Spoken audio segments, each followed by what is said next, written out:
नमस्कार. आजच्या या विशेष विश्लेषणामध्ये आपण एका अत्यंत चर्चेत असलेल्या राजकीय घडामोडीवर नजर टाकणार आहोत. महाराष्ट्राच्या राजकारणात बच्चू कडू यांच्या नुकत्याच झालेल्या राजकीय स्थित्यंतरावरून सध्या बरीच चर्चा सुरू आहे.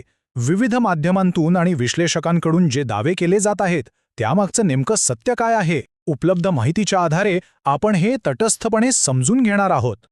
सुरुवात करूया ती राजकीय विश्लेषक रविराज साबळे यांच्या एका थेट आणि लक्षवेधी वक्तव्याने. त्यांनी असा दावा केलाय की त्यांनी काही काळापूर्वी एका राजकीय डील किंवा तडजोडीबद्दल जे भाकीत केलं होतं ते आता तंतोतंत खरं ठरलंय. त्यांचं हे वाक्य पहा: मुंबईला गेले आणि चॉकलेट खाऊन आले. आता इथे चॉकलेट हा शब्द खूप रंजक पद्धतीने वापरला गेलाय. इथे चॉकलेट म्हणजे कोणताही गोड पदार्थ नसून पडद्यामागे झालेल्या राजकीय तडजोडीचं ते एक रूपक आहे.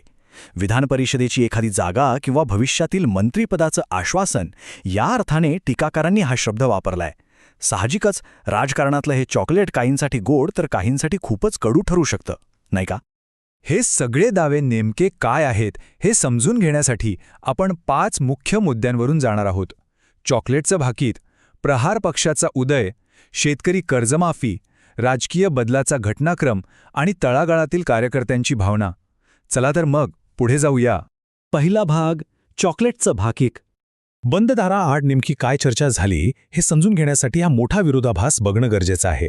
एका बाजूला भूतकाळातली परिस्थिती आहे जिथे महाविकास आघाडी सरकारच्या काळात उद्धव ठाकरेंनी कोणतीही अट न घालता बच्चू कडूंना थेट मंत्रिपद दिलं होतं असा विश्लेषकांचा दावा आहे. आणि दुसऱ्या बाजूला सध्याची स्थिती आहे. आरोप असा आहे की केवळ विधान परिषदेच्या एका जागेसाठी त्यांना आता स्वतःचा पक्ष आणि चिन्ह बाजूला ठेवून दुसऱ्या गटाच्या चिन्हावर निवडणूक लढण्याची वेळ आली आहे. हा खरोखरच एक मोठा बदल आहे.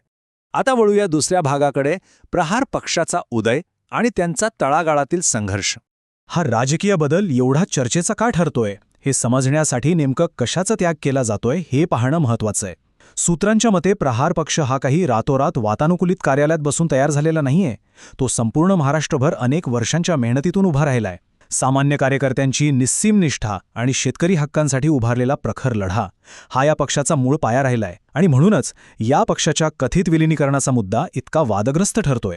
तिसरा भाग, शेतकरी कर्जमाफी आणि या आंदोलनाचं भवितव्य. वरच्या पातळीवर होणाऱ्या या राजकीय खेळीचा प्रत्यक्षात सामान्य धोरणांवर काय परिणाम होतो हे 400 हा आकडा बघा. हा नुसता आकडा नाही. नागपूरमध्ये कर्जमाफीसाठी जो मोठा मोर्चा निघाला होता त्यात शेतकऱ्यांनी 250 ते 400 किलोमीटरचा अत्यंत खडतर पायी प्रवास केला होता. कर्जमाफीचा लढा अगदी निर्णायक वळणावर होता आणि हे सगळं राजकीय वारे फिरण्याच्या अगदी काही काळ आधी घडत होतं.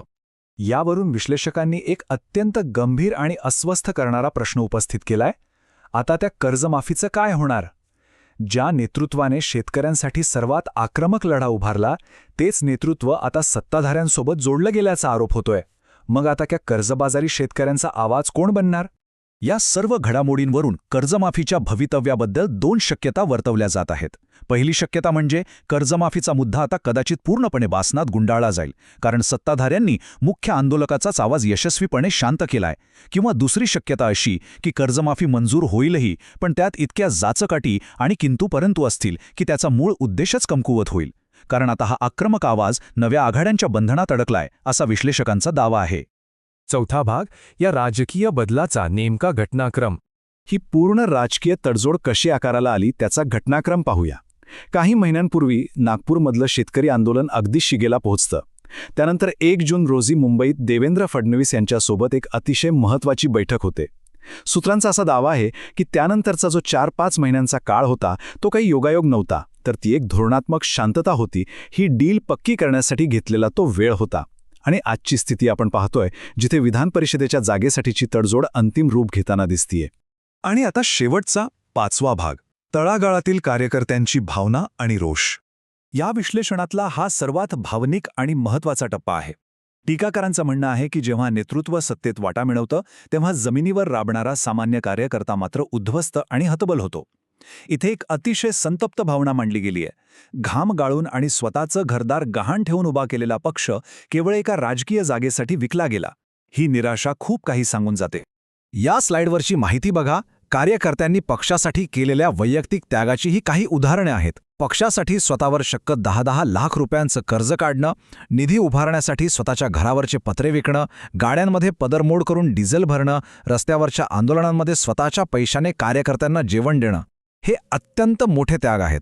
आणि म्हणूनच या निष्ठेचा राजकारणासाठी केवळ वापर करून घेतला गेला अशी भावना आता त्यांच्या मनात दाटून आली आहे. याच निराशेमधून आलेलं हे एक अतिशय भेदक विधान पहा. तुम्ही गुवाहाटीला पण स्वतःसाठी गेलात आणि आज जी विधान परिषदेची जागा घेतलीत ती पण स्वतःसाठीच घेतलीत. दुखावलेल्या कार्यकर्त्यांच्या भावनांचं हे अगदी अचूक चित्र आहे. यात नेतृत्वावर असा थेट आणि गंभीर आरोप आहे की त्यांनी पक्षाच्या वैचारिक पायापेक्षा नेहमीच स्वतःच्या राजकीय अस्तित्वाला जास्त महत्त्व दिलं.